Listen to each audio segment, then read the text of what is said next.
주님이 하십니다. 아멘. 정말 믿으십니까? 아멘. 주님이 하십니다. 오늘 우리가 이 본문을 보면서 신앙생활을 하는데 참 신앙생활 하는데 신앙이 없는 것 같은 신앙이 될 때가 참 많습니다.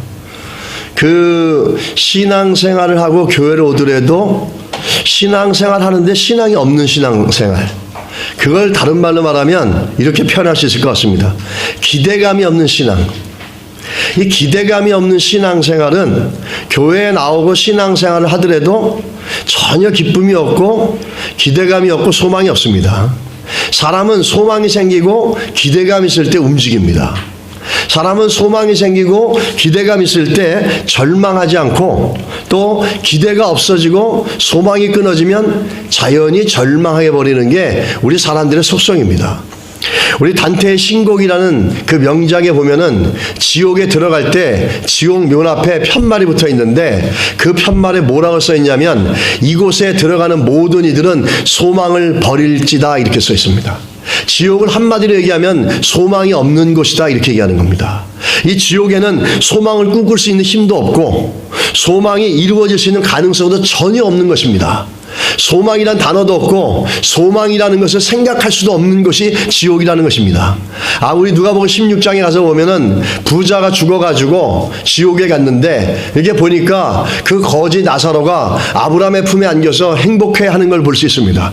그걸 보면서 이 부자가 얘기합니다. 저 거지 나사로를 내게 보내서 손끝에 물 한 방울 찍어서 내 혀끝에 좀 적셔 주십시오 이렇게 얘기합니다. 너무너무나 간단한 거고 너무너무나 단순한 것인데 성경은 굉장히 냉정하게 얘기합니다. 그 부자의 요청을 단호하게 거절하면서 이렇게 얘기합니다. 그쪽에서 일로 올 수도 없고 이쪽에서 어느 누구도 글로 갈 수 없다 이렇게 얘기합니다. 절대로 그것에서는 물 한 방울, 손끝에 묻혀진 물 한 방울조차도 얻을 수 없는 것이고 그런 소망도 이루어질 수 없는 것이 지옥이라는 겁니다. 바른 말로 말하면 우리가 신앙생활 하면서 소망이 없고 기대감이 없는 사람들은 어떻게 보면은 살고 있는 것 같지만 참 지옥 같은 삶일 수도 있겠다라는 겁니다. 우리가 인생을 살면서 소망이 있고 기대감이 있을 때 무언가 할 수 있고, 소망이 있을 때 소망이 우리를 움직입니다. 기대감이 있을 때 그 기대감이 나를 움직이게 만들고 일을 하게 만들고 땀을 흘리게 만들고 수고하게 만들고 그래도 기뻐지게 만드는 것이 기대감과 소망의 능력이라는 겁니다. 근데 기대감과 소망이 없으면 매일 살아도 아무리 많은 것들을 갖고 살고 많은 돈을 갖고 살고 세상의 명예와 그 부를 누리고 살아도 이 기대감과 소망이 없는 사람들은 늘 보게 되면은 그 사람들이 절망이라고 하는 그 깊은 그 내면의 문제들을 갖고 있습니다. 오늘 우리 본문을 보면서 좀 살펴보겠습니다. 우리 인간을 호모 사피엔스라 이렇게 표현을 합니다. 이 호모 사피엔스란 말은 생각하는 사람들이란 뜻입니다. 사람들은 생각한다라는 건데, 여러분 생각도 우리의 삶 가운데 기대감이 있고 우리 가운데 소망이 있을 때 우리의 생각이 건강하게 되어지고 우리의 생각이 계속해서 진행될 수 있습니다. 근데 생각하지 않고 생각이 없고 생각을 못하게 되고 생각이 없는 상태가 되면 우리 그 상태를 갖다 절망의 상태다 이렇게 얘기합니다. 근데 문제는 뭐냐면 사람들은 자기들이 소망을 갖고 있다 생각하고 기대감을 갖고 있다 생각합니다. 맞습니다. 근데 그 기대감과 소망이 얼마만큼이냐면 내가 보는 것만큼, 내가 할 수 있다가 생각하는 만큼, 내가 아는 것만큼 될 때 그 기대감과 소망이 있습니다. 근데 인생이 항상 우리가 사는 것처럼 우리가 사는 거 볼 때 내가 아는 것만큼 되는 게 아니고 내가 생각하는 것만큼, 내가 보는 것만큼 이루어지는 것이 우리의 삶이 아닐 때가 참 많습니다. 생각지 않은 것들, 모르는 것들, 감당할 수 없는 것들이 속속히 터져 나올 때가 너무너무 많고, 그런 사건들을 통해서 삶의 방향들이 완전히 바뀌어버릴 때가 많다는 겁니다. 우리 예수 믿는 사람들도 믿지 않는 사람이나 똑같습니다. 어떤 면에서는 예수 믿지 않는 사람들도 우리가 소망이 있고 기대감이 있다 그러는데, 문제는 뭐냐? 환경이 어려워지고 내 생각하는 것보다 더 어려워지고 내 능력은 따라가지 못하고 내가 가진 걸로는 감당이 되어지지 않을 때, 그때 절망은 찾아옵니다. 근데 예수 믿지 않는 사람들이 그렇게 절망하는 건 당연하다 치지만 천지를 창조하신 그 하나님의 자녀인, 그리고 이 천재 모두 하늘과 땅에 권세를 주신 예수 그리스도의 이름을 구주로 믿고 살아가는 예수 믿는 성도들도 내 능력보다 큰 일이 생기고 내가 생각하는 것보다 더 힘든 문제가 생기면 같이 절망하는 거에는 문제가 있다는 겁니다. 우리는 분명한 것은 예수 믿는 사람들은 왜 예수를 믿으면서도 똑같이 절망하고 똑같이 기대감이 없고 똑같이 소망이 없냐라는 것을 오늘 우리 본문을 보면서 좀 살펴보고 싶습니다. 오늘 제일 먼저 보면 한번 여기서 나오는 인물들이 3명이 나오는데 첫 아들, 둘째 아들, 그리고 아버지입니다. 근데 우리가 살펴볼 것은 첫 아들과 둘째 아들을 중심으로 좀 살펴봅니다. 먼저 첫 아들입니다. 25절하고 29절에 보면 첫 아들과 아버지와의 대화가 나옵니다. 이 첫 아들은 2가지 면을 갖다 한번 살펴봐야 됩니다. 첫 번째는 외형적인 면입니다. 첫 아들의 외형적인 면은 참 좋습니다. 많은 사람들이 인정해주고 듬직하게 여기고 또 많은 점수를 주고 신뢰를 얻을 수 있는 모습이기도 합니다. 늘 아버지 곁에 있었고 늘 아버지를 복양했고 아버지가 원하는 것은 아무것도 거부하지 않고 잘 해왔습니다. 순종도 잘해왔고 아버지가 원하는 걸 잘했습니다. 그 대표적인 모습이 뭐라고 얘기할 수 있냐면 성실하다는 거예요. 부지런하다는 겁니다. 그리고 굉장히 충성되다는 겁니다. 아주 너무 좋습니다. 25절에 보면 둘째 아들이 탕자가 되어져서 돌아왔는데 그 돌아오는 그때도 이 큰 아들은 어디 있었습니까? 밭에서 열심히 일하고 있었습니다. 또 29절에도 보게 되면 아버지한테 얘기합니다. 나는 아버지의 명을 어긴 적이 없다 얘기합니다. 아버지가 얘기만 하면 뭐든지 잘하는 겁니다. 아버지가 말만 하면 하나도 어김없이 다 하는 거예요. 얼마나 좋은 아들입니까? 그리고 또 30절에 보면은 그 돌아온 아들 동생을 갖고 얘기합니다. 창녀들과 함께 삼켜버린 이 아들이 돌아오매.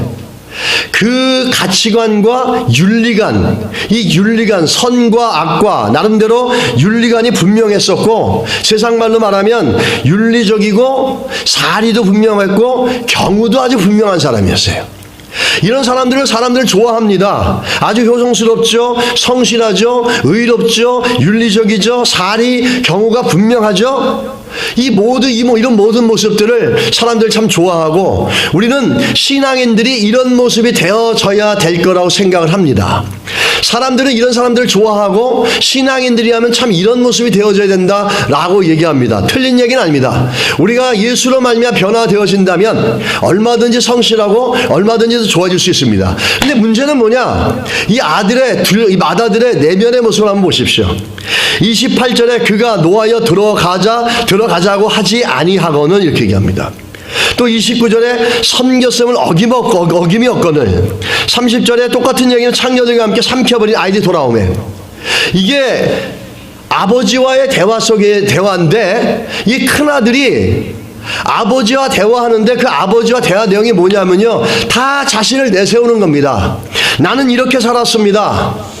나는 아버지께서 원하는 대로 다 살았고, 나는 의롭게 살았고, 아버지의 재산을 축낸 게 아니라 아버지가 원하는 거 다 해줘서 아버지의 재산을 지켰습니다. 나는 이 아들처럼 이렇게 살지 않았습니다. 아버지가 원하는 다 했고, 아버지를 배신하고 나간 적도 없고, 아버지 밑에서 아버지 명하는 대로 다 해왔습니다. 그러면서 자기 자신을 내세우고 자기 동생에 대해서, 돌아온 것에 대해서, 저렇게 막대먹은 인간이 들어와서 우리 집에 들어와서 우리의 음식을 먹고 잔치를 벌이는데 자격도 안 되는 자가 들어와가지고 저러는 게 이 큰아들은 이해가 안 되는 거예요. 동생임에도 불구하고 그 동생을 향해서 비난하고 비판합니다. 이 마음속에는 그 돌아온 동생 때문에 기쁨이 없어요. 비난하고 비판하는 거죠. 그리고 자신은 이렇게 살아왔다라고 자기 의와 자기 드러냄과 자기 높임에 아주 잘 붙잡혔습니다. 우리 이런 신앙을 뭐라고 얘기하냐면 율법적인 신앙이라고 얘기합니다. 율법적인 신앙을 보게 되면 여러분 기억나는 사건을 우리가 성경에서 보면은 세리와 바리새인이 같이 산에 기도하러 올라갔는데 바리새인이 뭐라 그러죠? 나는 저와 같지 않습니다. 나는 일주일에 한 번씩 금식하고 11조도 꼬박꼬박 내고 나는 의롭게 살고 말씀대로 다 살고 있습니다. 이 율법적인 신앙의 특징은 뭐냐면 자기 의를 드러내고 자기가 드러나는 겁니다. 우리의 인생에 가장 중요한 것은 예수가 드러나고 나로 말미암아 하나님의 이름이 존귀함 받는 것이 우리 삶의 목적이고 우리가 살아가는 모든 일에 마지막에 궁극적인 영광이 될 줄 믿습니다. 믿으십니까? 근데 이 율법적인 삶들은 자기가 중심이 됩니다. 자기가 드러나고 자기가 높여지고 자기는 이렇게 살아왔다고 얘기합니다. 이 율법적인 신앙을 갖고 있으면은 결국에는 자기가 드러나는 것들을 우린 볼 수 있다는 거죠. 맏아들과 아버지의 관계를 한번 보십시오. 29절에 보면은 섬겨명을 어김이 없거늘 이렇게 얘기합니다. 그 얘기는 아버지와의 이 아들과의 관계가 어떤 관계인지를 잘 보여줍니다. 아버지와 아들의 관계는 사랑과 신뢰의 관계되고 기쁨의 관계되고 감사의 관계됩니다. 근데 이 아들은 아버지와의 관계를 율법적인 관계로 여기는 겁니다. 아버지가 명령하니까 난 명령을 이룬 거고, 아버지가 주인이고 나는 종이고, 아버지가 상관이고 나는 그 종업원이고, 아버지가 명령했으니까 그 명령에 따라서 일을 하는 주종관계로 보는 겁니다. 아버지와 자식의 관계는 사랑과 배려와 기쁨의 관계가 되어야지 이게 주종관계가 되고 율법적인 관계가 되어서는 안 되는 겁니다. 근데 이 아들의 가장 큰 문제점이 뭐냐면 아버지와의 관계를 율법적으로 이해하고 있는 겁니다. 아버지가 원하는 건 내가 해줘야 되고 그래야지 아버지와 나의 관계가 유지된다고 생각하는 거예요. 세상 사람들 다 그렇게 얘기합니다. 근데 하나님과 우리의 관계는 그렇지 않습니다. 내가 부족하고 내가 못났어도 당신의 아들을 보내셔서 부족하고 자격 없고 죄인된 우리를 향해서 피 흘려 죽으시는 역사를 이루시지 않았습니까? 우리가 만약에 자격이 있어서 예수를 보내서 하나님이 우리를 주에서 죽게 만드셨다면은 우리가 대단한 존재를 알겠죠. 근데 그렇지가 않고 아무 자격도 없는 존재인데 하나님께서 아들을 보내셔서 나를 위해서 죽이시고 나의 죄를 위해서 대신해서 죽게 해주셨다는 겁니다. 은혜의 관계입니다. 사랑의 관계입니다. 용서의 관계입니다. 기쁨의 관계입니다. 감사의 관계입니다. 우리가 오늘 이 시간을 살펴보면서 한 가지 중요한 것은 하나님과 우리의 관계가 어떤지 좀 살펴봤으면 좋겠어요. 정말 이 맏아들처럼 아무 기대감도 없이 그런 신앙생활을 하고 있는지 아버지에 대한 기대감이 전혀 없는 겁니다. 아버지를 율법적으로 알고 주종관계를 아는데 어떻게 아버지에 대해서 아버지로부터 선한 것이 나오고 아버지로부터 기쁜 일이 나오고 아버지로부터 선한 역사와 새로운 일들이 일어날 거라는 기대감을 가질 수 있겠습니까? 이 율법적인 관계의 가장 큰 문제는 하나님 아버지에 대해서 기대감이 없다는 거예요. 기대감이 없는 신앙생활은 신앙생활을 하지만 신앙생활을 하는 것 같지만 신앙이 없습니다. 신앙이 없다라고 얘기할 때 신앙이 없다라고 하니까 불신이 신앙의 반대말인 줄 아십니까? 아닙니다. 신앙의 반대말은 뭐냐면 기뻐하지 않는 겁니다. 신앙의 반대말은 내가 믿음이 없어서 이게 아닙니다. 신앙의 반대말은 내가 예수 때문에 기뻐하지 못하고 내가 예수 때문에 소망이 없고 예수 때문에 예수 그리스도를 향해서 기대감을 갖지 못하는 것, 이게 불신앙이에요. 믿으십니까? 여러분, 우리 안에 기쁨이 넘치길 축복합니다. 기대감이 회복되시길 축복합니다. 그렇지 않으면 이 아들처럼 매일같이 기대감이 없이 이런 율법적인 관계 속에서 자기 의만 자랑하면서 신앙생활 해나갈 수밖에 없다는 거예요. 기대감이 전혀 없어요. 율법적인 신앙은요, 기대감이 없어요. 같은 예수를 믿고 같은 교회를 나와도 어떤 이들은 하나님과 그런 인격적인 만남의 관계 속에서 은혜 속에서 기뻐하고 하나님을 향해서 기대감을 갖고 한 주를 살아가면서 하나님이 하실 것들을 기대하면서 살아가는데, 어떤 사람들은 그 율법적인 신앙이 잡혀서 내가 예수 믿는 사람이니까 교회 나가줘야지, 내가 예수 믿는 사람이니까 예배 참석해야지, 이런 의무감과 교제감 속에서 나옵니다. 거기엔 기쁨이 없다는 겁니다. 축복합니다. 우리가 하나님을 기대할 수 있는 기대감이 우리 안에 있어서 하나님 때문에 우리의 삶이 기쁨으로 또 하나님의 풍성하심들이 우리 가운데 이루어질 걸 바라보는 그런 기쁨이 있는 삶들이 되시기를 주님으로 축원합니다. 이 율법적인 신앙의 삶들은 특징이 항상 비난하고 비탄하는 겁니다. 큰아들이 그랬던 것처럼 자기 동생이 돌아왔는데도 기뻐하지 않고 집에 안 가겠다는 겁니다. 무슨 잔치냐, 저 자격도 안 되는 자에게 무슨 살찐 송아지 베풀고 잔치를 하느냐, 난 집에도 가고 싫다 않다, 이렇게 얘기하는 겁니다. 이게 율법적인 신앙이에요. 율법적인 신앙은 자기보다 좀 못한 사람 만나면 긍휼히 여기는 게 아니라 비판합니다. 율법적인 신앙은 누가 실수하고 잘못하면 관용을 베푸는 게 아니라 비판합니다. 이 율법적인 신앙이 많으면 집안도 깨어지고 교회도 깨어지고 비즈니스도 깨어지고 사람 관계도 다 깨어집니다. 우리는 율법적인 신앙을 갖는 사람이 아니라 하나님을 기대하면서 하나님의 은혜 가운데서 그걸 경험하고 그 은혜 가운데 살아가는 기대감 있는 신앙생활이 되어져야 될지 믿습니다. 이 마다들의 기대감은 최악입니다. 한번 보십시오. 29절에 보시면 이렇게 얘기합니다. 그 아버지께 대답하여 이르되 내가 여러의 아버지를 섬겨 명을 어김이 없거늘 내게는 염소 새끼라도 주어 나와 내 벗으로 즐기게 하신 일이 없더니 이렇게 얘기합니다. 뭐라고 얘기하냐면 아버지한테 내가 그렇게 열심히 일을 했는데 아버지는 그 흔한 염소 새끼 한 마리 안 주시지 않았습니까? 그 염소 새끼 하나 줘서 내 친구들하고 좀 마음 먹고 기쁘게 즐겁게 먹고 놀아라 이렇게 베풀어 준 적이 없지 않습니까? 우린 여기서 마치 아버지가 인색한 아버지인 것처럼 보여지는데 그 아버지는 인색한 아버지가 아니었습니다.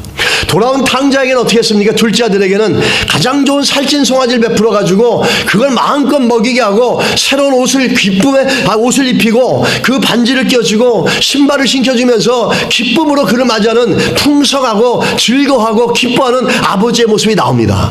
근데 저 친구에게는 그렇게 기뻐하고 풍성한 아버지인데 왜 이 마다들에게는 염소 새끼 한 마리 안 주는 인색한 아버지를 보였냐라는 거죠.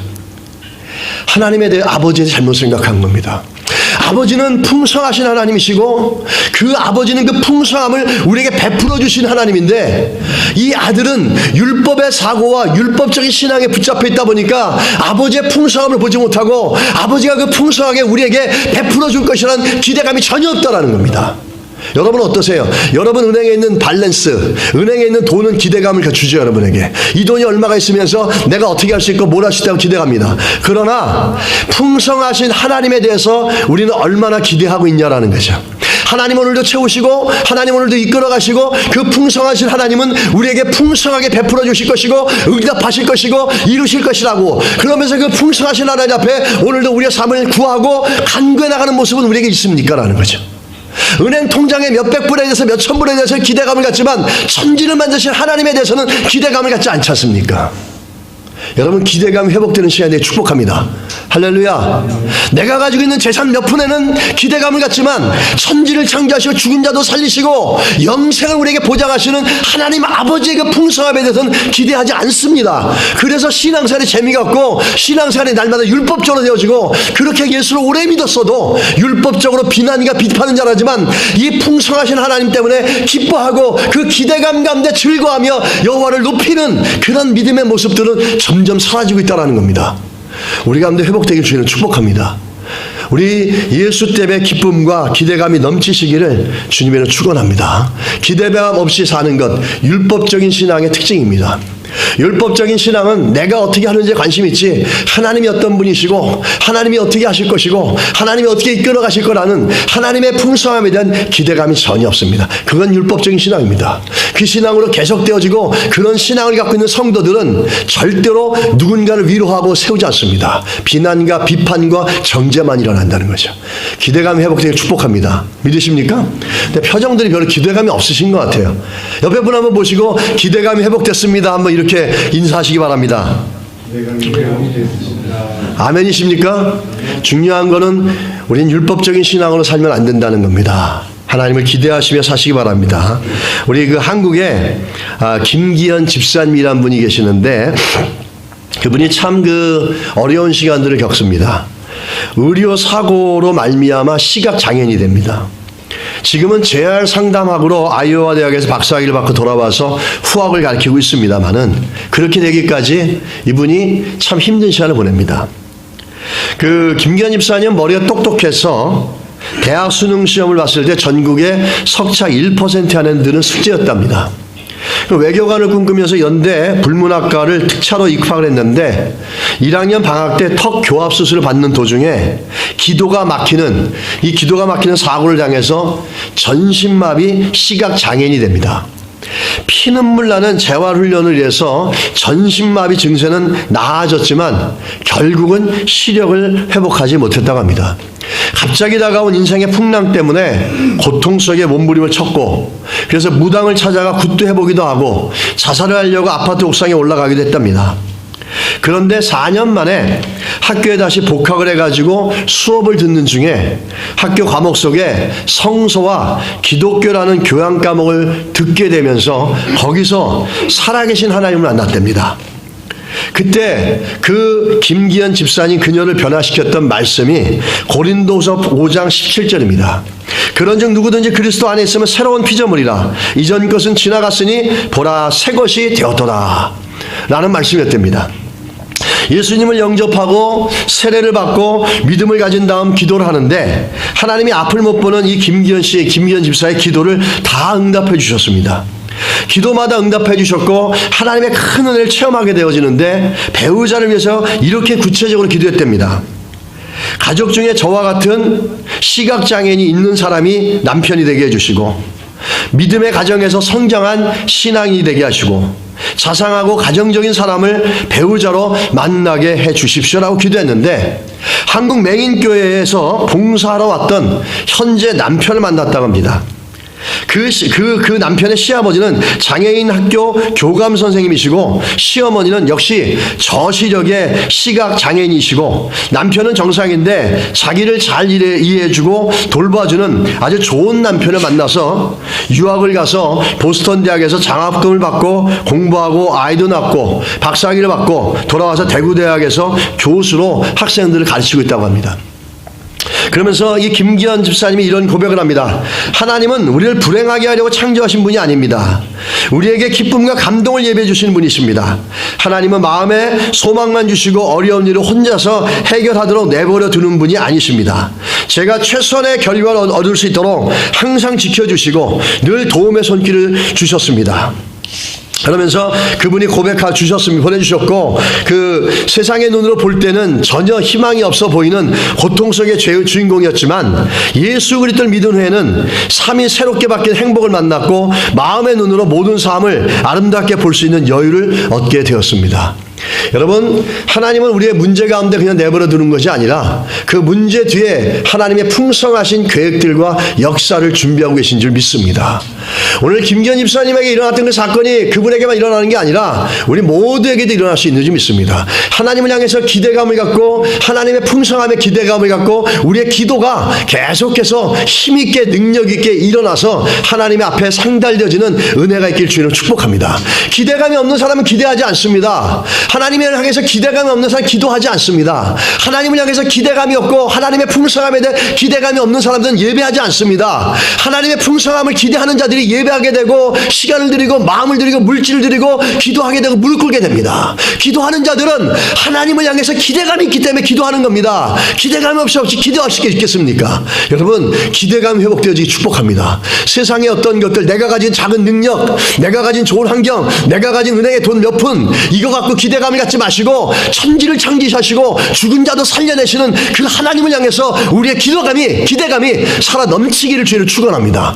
오늘 예배를 통해서 떠나갈 때 여러분과 저에게 이런 축복이 있었으면 좋겠어요. 하나님 때문에 우리가 내 기대감과 소망이 다시 회복되어지고 충만한 마음을 갖고 한 주를 살아갈 수 있기를 주의를 축원합니다. 아니, 평생의 삶을 그렇게 사시길 축원합니다. 축복합니다. 이 둘째 아들을 보게 되면은 이 둘째 아들 한 인간으로 볼 때는 형편없는 인생입니다. 불가능한 인생이에요. 얼마나 이기적이고 생각이 없었는가 하면은 자신이 아버지가 살아계신데도 불구하고 아버지한테 자기의 재산을 달라고 합니다. 그 미리 받아가지고 먼 나라 가서 완전히 허랑방탕하고 술과 여자와 그 음란과 이런 것에 방탕하며 살다는 아주 막대본 인생입니다. 근데 이렇게 막대본 인생이 갑자기 변화됩니다. 어떻게 변화됐냐라는 거죠. 오늘 본문을 보게 되면은 지금 어떤 상황입니까? 이 둘째 아들은 아주 형편없는 상황이에요. 이 가지고 있는 돈을 다 탕진해가지고 돼지를 치는 상황이 되었고, 돼지를 치면서 돼지가 먹는 주염 열매를 먹는데 그것도 충분히 못 먹는 상황이 된 겁니다. 아주 상황을 얘기하자면 최악의 상황입니다. 돈도 없고 도와줄 사람도 없고 아무것도 없는 최악의 상황이에요. 요즘 대충 이런 상황이 되면 한국이나 이런 데는 어떻게 됩니까? 자살하지 않습니까? 이런 상황이 되면 다 자살합니다.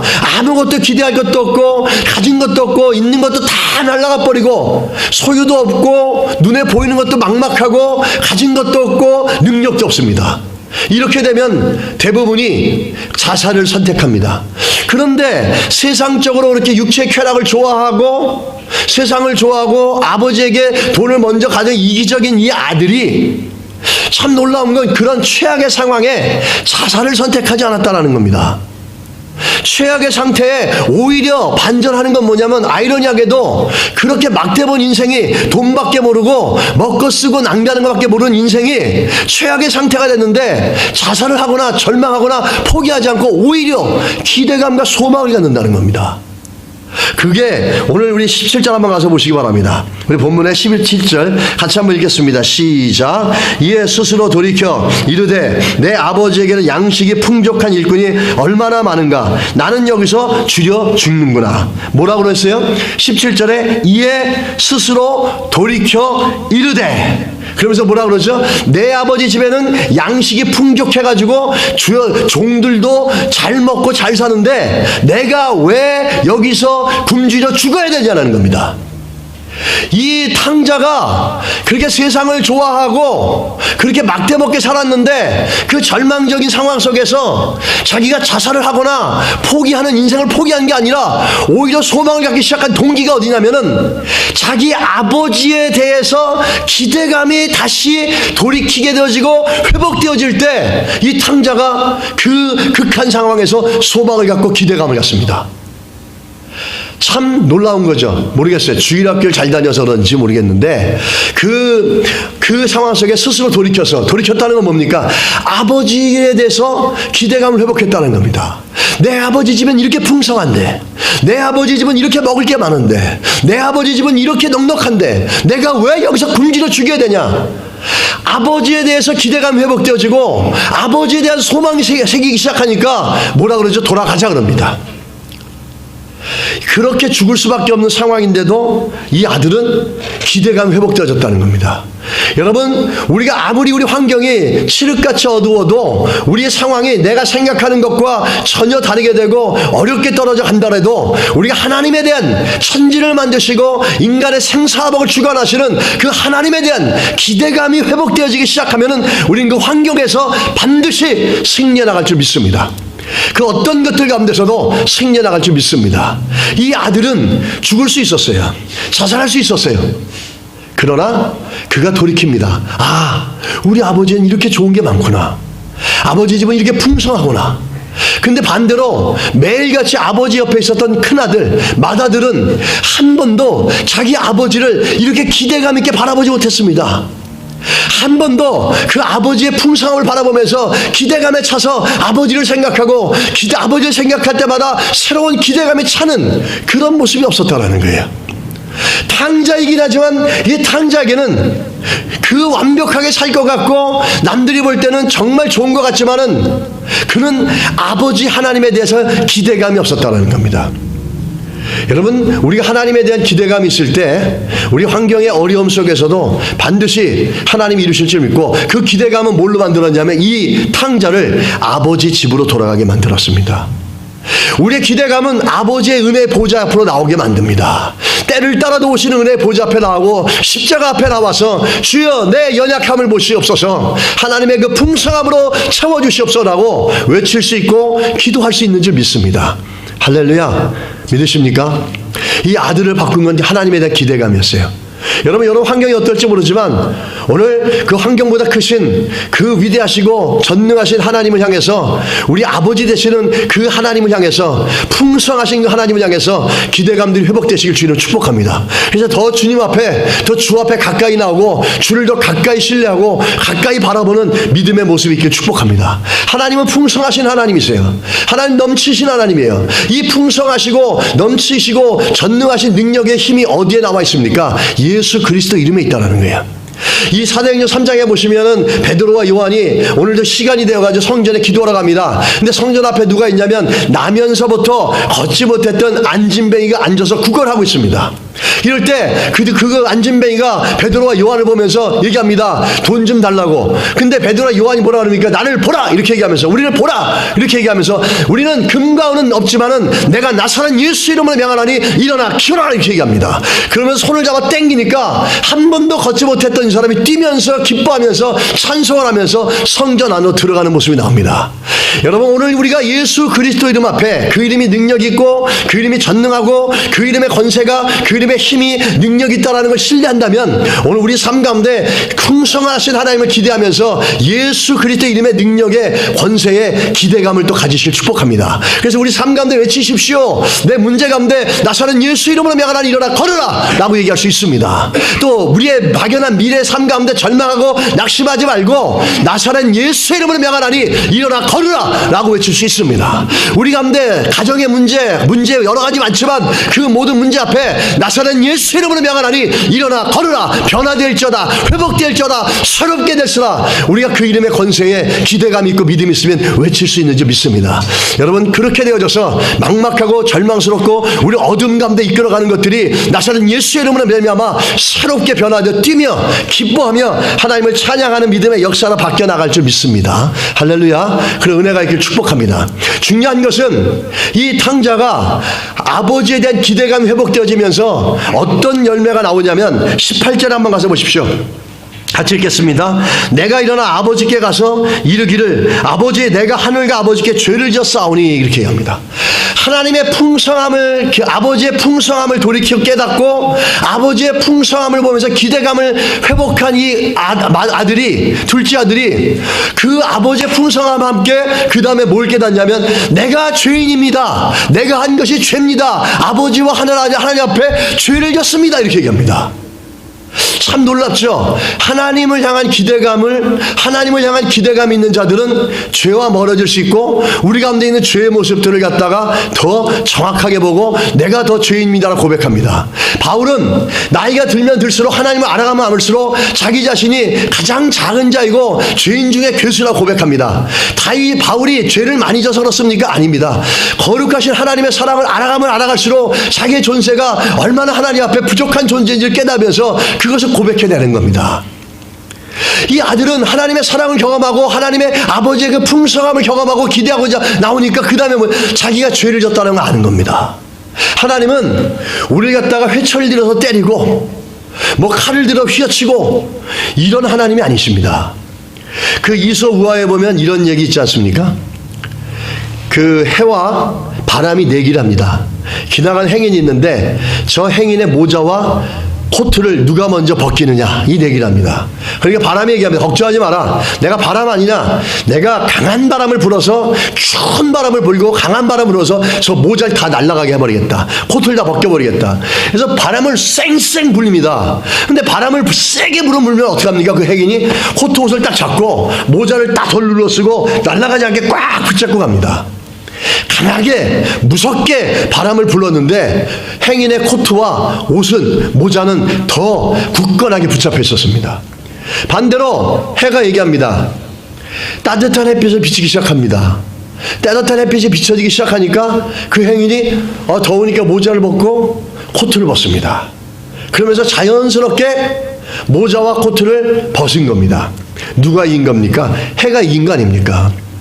하나님은 우리를 무섭게 시련과 연단에 빠뜨리고 채찍질하고 이렇게 하면 저렇게 하고 이런 율법적이고 샤머니즘적인 그런 모습으로 우리를 무섭게 하는 분이 아니시라 하나님 해와 같이 따뜻하게 다가오시고 우리 갖다가 기대감을 주고 하나님이 어떤 분인지 알게 하고 하나님의 사랑을 경험하게 하고 하나님의 사랑을 알면 알수록 우리가 스스로도 하나님 내가 부족한 자인데 이렇게 사랑해 주셔서 감사합니다. 그러면서 하나님 앞에 더 다가가게 만들고 하나님 앞에 더 무릎 꿇게 만들고 하나님을 더 사랑하게 만들고 하나님을 더 경외하게 만들고 하나님 때문에 더 기쁨과 소망을 갖고 살아가는 삶으로 만들어 가신다는 겁니다.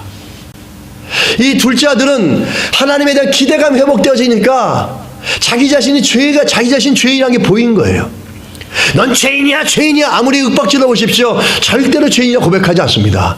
근데 누군가가 따뜻하게 감싸주고 사랑해주고 용서해주고 기다려주면은 우리의 스스로가 그래, 나는 이렇게 부족한데도 내가 이런 넘치는 사랑을 받았구나라고 하면서 고백하게 되고 깨달을 수가 있다는 겁니다. 여러분, 하나님께서 오늘 그 풍성하심을 통해서 하나님이 어떤 분인지 기대함을 통해서 우리가 더욱더 우리 자신을 보면서 하나님 앞에 더 거룩한 모습으로 새로워지고 다가가는 믿음의 역사가 있기를 주님 축복합니다.